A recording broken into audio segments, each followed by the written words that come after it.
आप देख रहे हैं सौगंध टीवी, सौगंध वतन की। नमस्कार, मैं हूं तुषार और आप देख रहे हैं सौगंध टीवी। इस साल के अंत तक मध्य प्रदेश, राजस्थान और छत्तीसगढ़ के अलावा दक्षिण भारतीय राज्य तेलंगाना और उत्तर पूर्वी राज्य मिजोरम में विधानसभा के चुनाव होंगे। इन चुनावों को लेकर राजनीतिक सरगर्मियां तेज हो चुकी हैं। भारतीय जनता पार्टी ने 2 राज्य में अपने उम्मीदवारों की पहली सूची भी जारी कर दी है, जिससे इन राज्यों में चुनावी हलचल काफी बढ़ चुकी है। हालांकि अभी कांग्रेस ने अपनी उम्मीदवारों की सूची जारी नहीं की है। हिंदी पट्टी के विधानसभा के चुनावों के नतीजों पर पूरे देश की नजर रहेगी, क्योंकि इनके परिणाम आते ही आने वाले लोकसभा के चुनावों में क्या कुछ होगा, इसके काफी कुछ संकेत साफ हो जाएंगे। तो क्या ये मान लिया जाए कि इन राज्यों के परिणामों से समझा जा सकेगा कि 2024 के आम चुनावों में ऊंट किस करवट बैठ सकता है?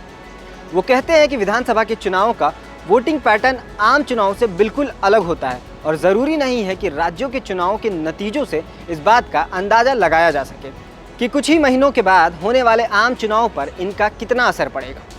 वर्ष 2014 के आम चुनाव के समय नरेंद्र मोदी की लहर पर सवार भारतीय जनता पार्टी ने आम चुनाव में एक तरह से स्वीप कर दिया था। भारी बहुमत के साथ केंद्र में उसकी सरकार बनी, लेकिन उसके तुरंत बाद दिल्ली विधानसभा के चुनाव हुए, जिसमें आम आदमी पार्टी को भारी बहुमत मिला था। तो ये कहना मुश्किल है कि 5 राज्यों और ख़ास तौर पर राजस्थान, मध्य प्रदेश, छत्तीसगढ़ के विधानसभा के चुनावों के परिणामों का असर आम चुनावों पर पड़ेगा। लोकसभा चुनावों के बाद उड़ीसा के विधानसभा में बीजू जनता दल यानी बीजेडी जीतती है, जबकि लोकसभा चुनावों में उड़ीसा में भारतीय जनता पार्टी को अच्छी खासी सीटें मिल जाती हैं। राजस्थान की राजनीति बड़े दिलचस्प मोड़ पर आकर खड़ी हुई है, जहां कांग्रेस के नेता सचिन पायलट और मुख्यमंत्री अशोक गहलोत के बीच रस्साकसी चलती ही आ रही है। वहीं भारतीय जनता पार्टी की वरिष्ठ नेता और पूर्व मुख्यमंत्री वसुंधरा राजे सिंधिया को पार्टी ने चुनाव की किसी भी समिति से दूर ही रखा है। दोनों प्रमुख संगठनों की अंदरूनी कलह अब जनता के सामने है। वहीं छत्तीसगढ़ में भी भूपेश बघेल के सामने राज्य में पार्टी की सरकार को बचाए रखने की चुनौती बनी हुई है।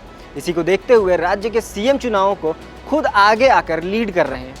मध्य प्रदेश की बात की जाए तो पिछले 20 सालों से बीजेपी की सरकार है और शिवराज सिंह चौहान लगातार सूबे के मुख्यमंत्री के तौर पर काम कर रहे हैं। यदि देखा जाए तो 2018 में कांग्रेस पार्टी ने पूर्ण बहुमत के साथ मध्य प्रदेश में सरकार बनाई थी, लेकिन ज्योतिरादित्य सिंधिया की पार्टी से बगावत करने का खामियाजा कांग्रेस को अपनी सरकार गंवाकर चुकाना पड़ा। दोस्तों, उम्मीद करता हूं कि आपको हमारी यह वीडियो पसंद आई होगी, तो प्लीज़ इस वीडियो को ज़्यादा से ज़्यादा शेयर करें और हमारे चैनल को सब्सक्राइब करना न भूलें। आप देख रहे हैं सौगंध टीवी, सौगंध वतन की।